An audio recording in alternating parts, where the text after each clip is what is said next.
and gentlemen, welcome to UCL, to this event which is jointly hosted by UCL in the form of the School of Slavonic and East European Studies, the Embassy of Lithuania and the Lithuanian Institute of History behind you. It's great to work with the Embassy, yet again. We work very regularly together, but it's also great to work with the Institute of History. We have had contacts and academic interaction, but this is a very nice event to actually jointly sponsor. And it's an especially pleasant event for me personally, and for the school and for UCL to welcome one of the most eminent historians in the world, Professor Norman Davies, who at one time did work at the school, and indeed when I first started work there as a lecturer, Norman was just along the corridor from me. So it's a real pleasure to welcome Norman. And in addition to his talk on the subject of his book, there are some responses and discussion which is going to be chaired by Richard Butterwick of SSEES. And then there'll be time, obviously, for questions and for comments from the floor. And we have to be out by about 5 to 7 if the discussion keeps going, which I'm sure it will. There is actually a time limit. We can't go on forever because the lecture hall is being used afterwards. So, once more, welcome to you all. And it's a great pleasure for me as Director of SSEES to welcome Professor Norman Davies. Thank you, Norman.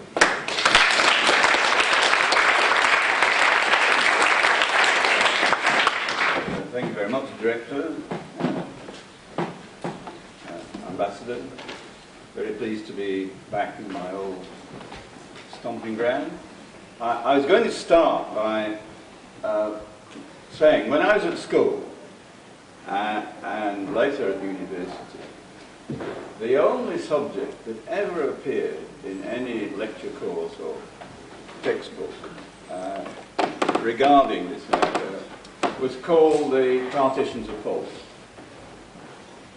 That's what it was called. And I knew enough about the subject in those days, which got me through many an examination, was to realise that the Partitions of Poland is a misnomer, that the state that was partitioned was not Poland, but was a joint state of Poland and Lithuania, consisting of two parts, the Kingdom of Poland and the Grand Duchy of Lithuania. However, if I had known more about it then than I perhaps do today, I would have gone on to say that the Kingdom of Poland is not the Poland you think of on today's map, and the Grand Duchy of Lithuania is not the Lithuania that you see on the map, i.e. the Corona. The Kingdom of Poland consisted of places, Warsaw, Krakow, Gdańsk, which are in Poland today, but also the whole of Ukraine. Kiev, and beyond Kiev, places you'll become very familiar if you watch Euro 2012. This is where the football is taking place. Similarly, the Grand Duchy of Lithuania is not the same as the Republic of Lithuania you see on the map today. It is present-day Lithuania plus what is now Belarus, historically white Ruthenia.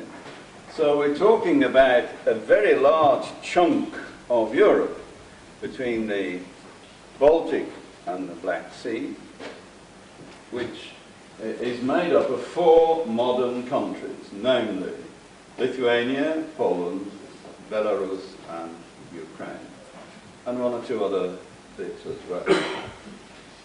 This state which is one of my vanished kingdoms, was a multinational, multi-religious, multilinguistic, and for its age, an unusually democratic state.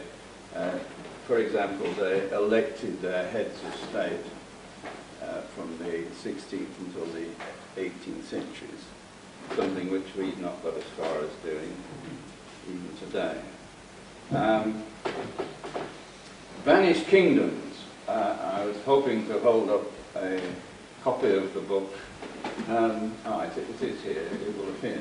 It is a book about the fact that all states, kingdoms, republics, empires, whatever you call them, all of them, sooner or later, die.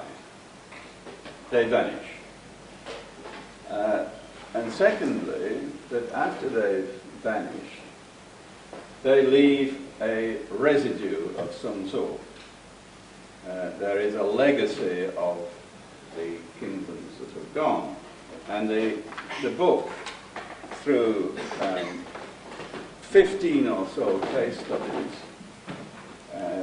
describes this phenomenon of the passing of states and the replacement of states with new ones, and the memory, as well as the physical traces that are left behind. Each chapter of the book consists of 3 clear sections. One is a sketch of present-day conditions somewhere in Europe. The second tells the story of the vanished kingdom from the beginning to the end. And the third section deals with different aspects of memory and legacy. For example, chapter 4 of the 15 is about I was going to say the Kingdom of Aragon, the kingdom county of Aragon, sometimes called the Empire of Aragon, whose base is in present-day Spain, which lasted from the 12th until the 18th century, but it's gone. The first section of that chapter, present-day sketch, describes the town of Perpignan, which is now in France, is a French town, and of the French-Catalan mixture of the connections.